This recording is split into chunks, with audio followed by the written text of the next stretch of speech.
Hai, Assalamualaikum warahmatullahi wabarakatuh. Kembali lagi di mata pelajaran sosiologi. Setelah kemarin kita membahas rumusan masalah, tujuan, dan manfaat penelitian, sekarang kita beralih ke tahap selanjutnya dalam merancang sebuah penelitian, yaitu adanya menyusun landasan teori. Landasan teori itu apa ya, Bunda? Landasan teori merupakan telaah masalah penelitian berdasarkan teori-teori atau bacaan-bacaan. Kalau secara singkatnya, landasan teori ini adalah dasar teoritis bagi seorang penulis atau peneliti untuk menjawab masalah penelitian. Jadi bisa dibilang ketika kalian mau memecahkan masalah penelitian atau kalian ingin melakukan penelitian sosial, kalian harus tahu dulu landasan teoritis yang bisa melandasi penelitian kalian. Jadi memang ada ilmunya begitu. Gimana sih Bun caranya kita punya pengetahuan yang luas terhadap masalah penelitian? Ya dengan cara kalian perlu banyak membaca. Bacaannya bacaan yang relevan dengan masalah penelitian yang akan kalian teliti atau yang memang sedang kalian teliti. Sebagai contohnya, seperti yang kalian lihat di sini ada judul penelitian pengaruh permainan tradisional terhadap keterampilan sosial anak. Nah, landasan teorinya kalian bisa mengambil karena ini bahasannya adalah tentang sosiologi ya, kalau topiknya bisa dilihat itu tentang permainan tradisional itu apa, keterampilan sosial itu apa. Kemudian juga landasan teori ini pun melihat setiap variabel penelitian untuk dilihat landasan teorinya. Ada nggak sih ilmu yang membahas tentang variabel penelitian yang kalian teliti gitu ya? Atau misalkan contoh lainnya adalah ketika kalian ingin meneliti mengenai kasus faktor penyebab pernikahan dini di desa X tahun sekian misalkan. Nah, berarti yang akan kalian jabarkan di landasan teori yaitu pernikahan dini itu apa, bagaimana hukum pernikahannya, kemudian juga siapa saja yang terlibat dalam proses pernikahan dini, bisa pakai teori sosialisasi misalkan. Jadi memang si teori ini itu memang menaungi si judul penelitiannya, menaungi setiap variabel penelitiannya. Jadi data yang kalian dapatkan itu bukan semata-mata hanya berdasarkan apa yang ada di lapangan, tapi kalian juga melihat bagaimana sih kalau dalam bidang keilmuan si materi ini itu masuknya ke teori apa, mata pelajaran apa kalau di usia kalian di karya ilmiah begitu ya. Nah, setelah kalian menyusun landasan teori, tahapan selanjutnya adalah hipotesis. Namun, kalian perlu mengingat dengan seksama bahwa hipotesis itu hanya digunakan dalam penelitian kuantitatif. Ya, tidak berlaku bagi penelitian yang menggunakan pendekatan kualitatif. Sekali lagi, hipotesis ini hanya dibutuhkan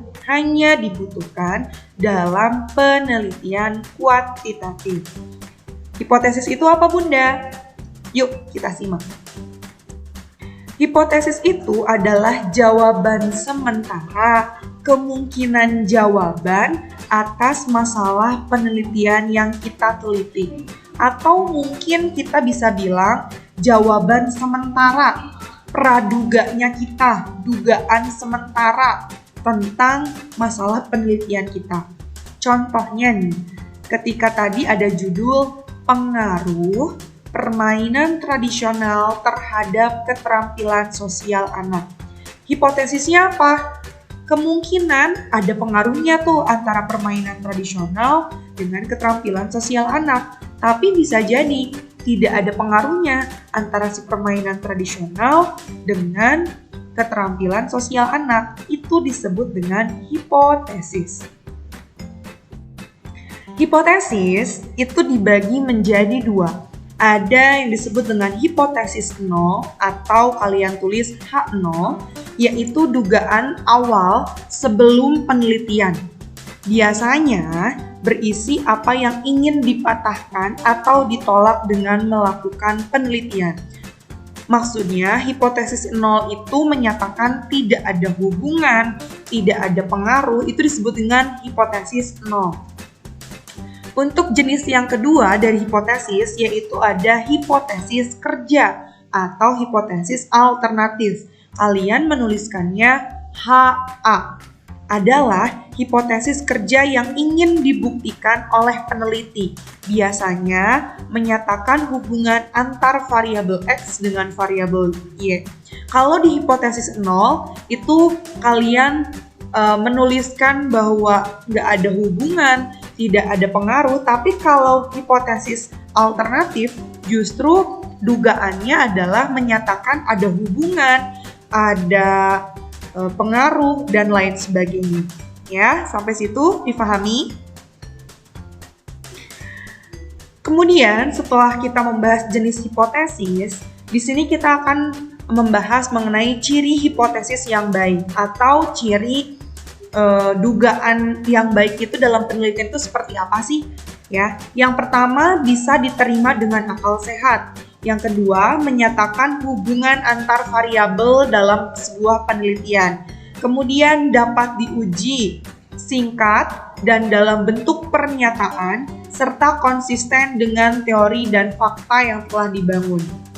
Pertanyaan selanjutnya adalah, Bun, gimana nih ketika kita bisa tahu hipotesis kita sesuai atau tidak? Kalian bisa menyatakan sesuai dengan hipotesis atau tidak itu setelah kalian mendapatkan hasil penelitian.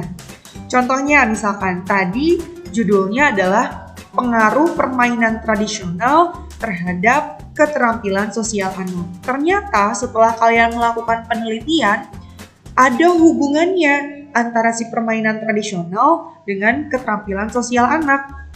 Anak-anak yang bermain permainan tradisional itu keterampilan sosialnya lebih baik, lebih bagus dibandingkan anak yang tidak melakukan penelitian sosial. Artinya, si hipotesisnya diterima. Sementara, kalau kalian mendapatkan hasil penelitiannya adalah, oh tidak ada tuh pengaruh antara si permainan tradisional dengan keterampilan sosial anak, maka hipotesisnya ditolak. Kenapa? Karena hasil penelitiannya tidak menunjukkan adanya pengaruh atau hubungan. Sampai situ dipahami ya? Nah, ini adalah contoh hipotesis ya, dari judul penelitian pengaruh permainan tradisional terhadap keterampilan sosial anak.